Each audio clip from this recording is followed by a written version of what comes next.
you doing? Good morning, Jeff. Very well, and yourself? Well, it's been a little while since I've seen you on here for, what you been up to? Yeah, well, I've been up to a lot, but normally when I come here, I speak on controversial issues. Yes, you do. But I'm not going to speak on an issue of that ilk today. I'm going to speak on something else that's actually a very easy topic for me to speak on. And you gave me a segue. When I was coming in, I was listening to ABC News on your station, and they had a little cut there about Janet Yellen. And whether or not the interest rate is going to increase. And, of course, you know, Janet Yellen is the chair of the Federal Reserve Board. Well, Janet Yellen and I went to the same high school. Really? At the same time. What? Fort Hamilton High School in Brooklyn. Oh, my gosh. And it gave me a great opportunity to tell you how the difference between graduating and not graduating makes in one's life. Now, I didn't know Janet Yellen. She might have been in my class. Maybe she wasn't. I have no idea. But what I do know, of course, is what everyone knows, is where she went from there. Yeah. And so I think it was in January 2014, President Obama nominated her or she accepted the position of the chair of the Federal Reserve Board. So now we know about Janet Yellen and her success and her graduation from Fort Hamilton High School. Now I'm going to tell you about my own little story as it relates to veterans issues, which, of course, you know, are near and dear to my heart. Yeah, for sure. Go Navy. See, go Navy. See that? Okay. So I did not finish high school. I left in the end of my junior year to join the Navy. Okay. For a variety of reasons, none of them very good. But I left because I couldn't wait to go into the Navy. I wanted to go into the Navy for all the reasons a 17-year-old boy wants to go somewhere else. Mm-hmm. So I joined the Navy, and when I went to the recruiter, the first thing he asked me is, did you graduate from high school? And I said, well, I have a year to go, but no, I didn't. So we talked, and he encouraged me to go back to high school and graduate. And, of course, at 17, I said, that's not going to happen. I want to see the world. I want to live up to the poster you have outside. Yeah. I want to live the romantic lifestyle of being in the Navy. And he said, okay. He says, well, I think we have probably a position for you in the Navy. I says, well, and I was kind of surprised. I said, well, what is it? He says, how would you like to be a fireman? I said, fireman? I mean, it's like my dream. Every boy wants to be a fireman or a cop or an airline pilot. And I said, absolutely. He said, well, I can't guarantee it, but we're going to put you down as the possibility of a fireman. So I joined. I had to get my father to sign, and at the time he was glad to do so. And so I needed a change of venue, and he needed a rest.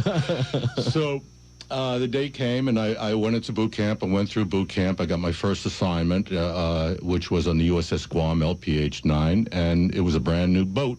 I was actually on it when they were building it, and we went out for the sea trials, and they gave me my first job assignment, and they said, go down through this hatch, and so I went down through the hatch, and it was hot down there. It was below decks, and then they said, go down through another hatch, so I went down through the next hatch until there was nothing but bilge water underneath my feet. Yeah. It was the lowest part of the boat that you could get to without getting your feet wet. And it turned out that what I was a Boilerman apprentice. So I looked around at the guys I was working with, all of whom did not seem happy, and it must be 103, 105 consistently down there. They had garbage cans that were filled with ice, and they would melt, and they had big blowers to keep you from fainting. And I said, well, my understanding was I'm going to be a fireman. I had the little fireman stripes and so on. And they said, well, here's the boiler, there's your fire, go to work. And he said, and then they taught me how to keep the fire going as opposed to putting a fire out. Yeah. This was not a good job. This was the lowest job on the totem pole. I mean, literally the lowest. You're at the bottom of the ship. Absolutely. And at that moment, I realized not only, of course, that I had been had, but also that I should have graduated, because as people when they came in as high school graduates at a minimum, and the service doesn't even take anyone who's not a high school or a GED, holds a GED certificate, you literally move down the ladder if you don't have that minimum requirement. So I quickly got a GED as quickly as I could, and then went to when I got out of the service, I took the GI Bill, and I went to college. But it was a rude awakening, to say the least. Yeah. And for me, it was a real-life experience. Now, you had, of course, later on, many, many years later, and I thought, gee, there's Janet Yellen, and she went on to become this, and I went on to become that at the beginning of my career. So from an economic standpoint, of course, it certainly helps, and I think you'll find no argument anywhere that it helps, of course, to have a high school diploma at the very minimum. Mm-hmm.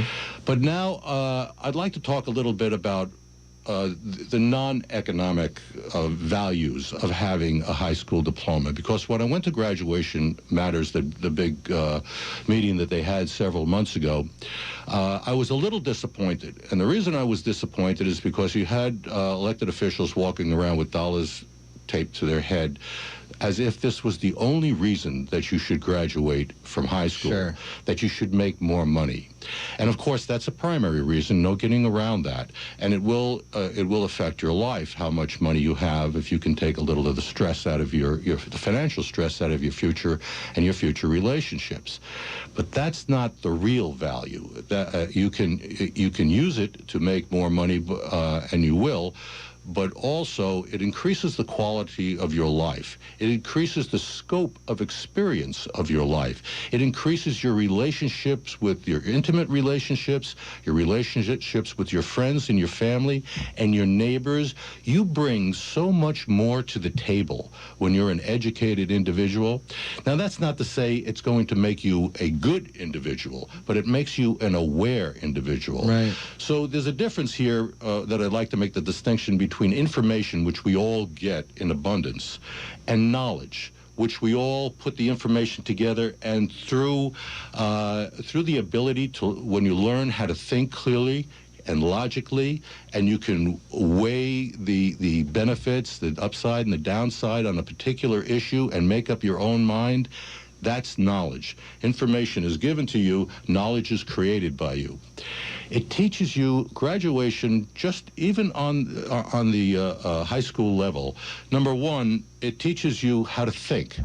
It's your first real accomplishment in life that the world recognizes. It's the first thing any employer looks at, and if you are able to attract the right mate, they would be interested if you have at least sure, a high school. They want your whole future is going to depend on this. But again, it's not going to depend only on how much money you make. It's going to depend on what kind of person you become. It is the very basis platform on which to build your life. And if you miss it, you're going to have to go back and get it. Just like me. Wow. You got to go back and get it, because you cannot build a house without a foundation. And the very footing on that foundation is your high school diploma. So it's kind of interesting too that it's your first experience with structure and discipline outside the family home. right. And as kids, when you're starting out in kindergarten or first grade or so on, and there's a natural propensity to resist people, especially outside your family, who are telling you what to do. But this is so necessary in your life, because as you learn the value of that, you incorporate that into your own life, and you become self-disciplined, and you have structure, and you have visions, and you have plans. That's the only way you can ever build a life. You're jumping all around from one thing to the other as the wind blows. You get up in the morning, as we all do, and we feel, I just don't feel like going to work today, but you put one foot in front of the other because that's what needs to be done. This builds character. See, if you don't have that, it's not that your all is lost, but it's going to be a lot harder for you. Yeah. So I guess my end message is, and again, I don't think anybody would ever tell anyone, don't get a high school education, it's not worth it. But I will say, if you don't, there's still ways you can be a success, but you can never be a success without some sort of self-education. Your world closes down, and you get to be myopic in your views. When information comes in, you judge that information on this small sliver of life that you've experienced instead of the broad scope of life that you could have experienced. You do yourself irreparable harm when you don't have an education. So my advice to kids is that if you even and let's take the worst case scenario that you don't go that you don't graduate. Get yourself the GED. If you don't do anything with it, you're still better off than if you hadn't got it, because you have that foundation to build on. But if you deprive yourself of that, I think you're doing yourself a disservice, which you will almost always regret as time goes by. We have a couple minutes left here, but I got to ask, if you had gotten your diploma, would you have stayed in the Navy longer? That's a hypothetical question. Probably not. I was goal-oriented early on in life, a little premature in my goals, so I don't think I would have stayed longer.